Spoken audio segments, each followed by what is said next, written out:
قراءة إمام نافع مدني رحمه الله ورواية سيدنا ورش رحمه الله. قل لا أجد فيما أوحي إلي محرما على طاعم يطعمه إلا أن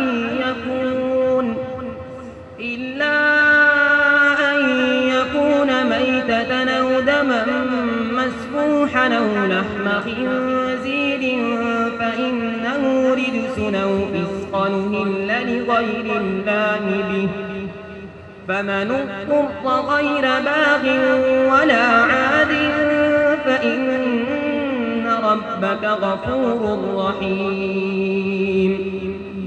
وعلى الذين هادوا حرمنا كل ذي ظفر، ومن البقر والغنم حرمنا عليهم شحومهما إلا ما حملت ظهورهما أو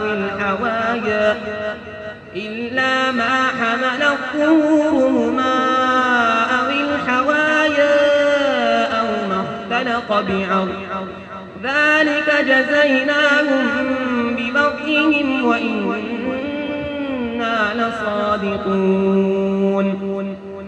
فإن كذبوك فقل ربكم ذو رحمة واسعة ولا يرد بأسه عن القوم المجرمين. صدق الله العظيم. صدق الله العظيم.